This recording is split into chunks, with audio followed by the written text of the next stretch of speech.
Hello everyone, ખુશીસ કિચનમાં આપ સૌનું સ્વાગત છે। આજે આપણે બનાવીશું છાશમાં વઘારેલી રોટલી। છાશમાં વઘારેલી રોટલી બનાવવા માટે આપણે બપોરે જે રોટલી બનાવેલી હતી તો અહીંયા મારી 5 રોટલી છે, તો આપણે એને લઈ લેવાની છે। તો બધી જ રોટલીને આપણે કટકા કરી લઈશું। બહુ વધારે પડતા ઝીણા કટકા નથી કરવાના, કેમ કે વધારે પડતા તમે ઝીણા કટકા કરશો તો પછી છાશની અંદર મેલ્ટ થઈ જશે, તો તમને ખાવાની મજા નહીં આવે અને ઓગળી જશે। તો તમે જોઈ શકો છો આપણા બધા જ રોટલીના કટકા થઈ ગયા છે તૈયાર। હવે આપણે મીઠા લીમડાના 4 થી 5 પાન લઈ લઈશું, ઝીણા સમારેલા લસણ લઈ લઈશું, મરચાં લઈ લઈશું અને કોથમીર લઈ લઈશું। તો હવે આપણે છાશમાં વઘારેલી રોટલી બનાવવા માટે પહેલાં ગેસ ઓન કરી લઈને 2 પરી જેટલું પેનની અંદર તેલ ઉમેરી દીધું છે અને આપણે ગેસ ઉપર મૂકી દઈશું। આપણું તેલ આવી જાય, ગરમ થઈ જાય, એના પછી આપણે એડ કરીશું જીરું, મીઠા લીમડાના પાન, ઝીણું સમારેલું લસણ, આની જગ્યાએ તમે લસણની ચટણીનો પણ ઉપયોગ કરી શકો છો। પછી એડ કરીશું ઝીણા સમારેલા લીલા મરચાં અને બધી જ વસ્તુને સારી રીતે આપણે સાંતળી લઈશું। તો બધી જ વસ્તુ આપણી સારી રીતે ગોલ્ડન બ્રાઉન થઈ જાય ત્યાં સુધી આપણે સાંતળી લેવાની છે।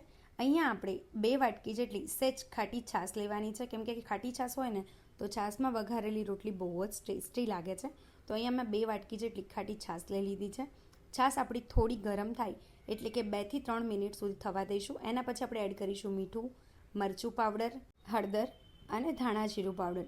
તમે તમારા ટેસ્ટ પ્રમાણે તીખું વધારે કે ઓછું કરી શકો છો। હવે બધી જ વસ્તુને આપણે છાશની અંદર સારી રીતે મિક્સ કરી લઈશું। તમે જોઈ શકો છો કે બધો જ મસાલો આપણો સારી રીતે મિક્સ થઈ ગયો છે। હવે આપણે રોટલીના જે કટકા કરેલા હતા એને આપણે એડ કરી લઈશું।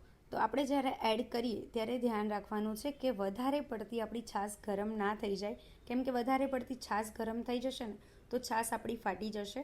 એટલે આપણે આટલા સમયે છાશની અંદર આપણે રોટલીને એડ કરી દઈશું। તો તમે જોઈ શકો છો કે સરસ મજાના બબલ્સ આવી ગયા છે।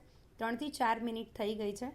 સારી રીતે આપણે મિક્સ કરી લઈશું અને વધારે પડતી આપણે બાળી નથી દેવાની છાશને, કેમ કે પછી છે ને ગઢ થઈ જશે તો તમને ખાવાની મજા નહીં આવે। એટલે થોડી રસાવાળી રાખો ને, કેમ કે જ્યારે પણ છાશમાં વઘારેલી રોટલી થોડી પણ ઠંડી થશે ને તો થોડી જાડી થઈ જશે। તો તમે જોઈ શકો છો કે સરસ મજાની આપણી છાશમાં વઘારેલી રોટલી થઈ ગઈ છે રેડી। આપણે ગેસ બંધ કરી લઈશું અને એક સર્વિંગ બાઉલની અંદર રોટલીને આપણે એડ કરી દઈશું। તો તમે જોઈ શકો છો કે આપણે બધી જ રોટલી આપણે બાઉલની અંદર એડ કરી દીધી છે। હવે આપણે ગાર્નિશિંગ માટે કોથમીરના પાન જે આપણે સમારેલા હતા એને એડ કરી દઈશું। તો આપણી સરસ મજાની છાશમાં વઘારેલી રોટલી તૈયાર છે અને ખાવામાં બહુ જ ટેસ્ટી લાગે છે। તો તમને મારી આ રેસીપી કેવી લાગી જરૂરથી કમેન્ટ કરજો। નેક્સ્ટ રેસીપી કઈ જોઈએ છે પણ કમેન્ટ કરજો। મારી આ રેસીપી સારી લાગી હોય તો લાઇક, કમેન્ટ, શેર, ચેનલને સબસ્ક્રાઈબ કરી દેજો। મળી એક નવી રેસીપી સાથે, ત્યાં સુધી બાય બાય।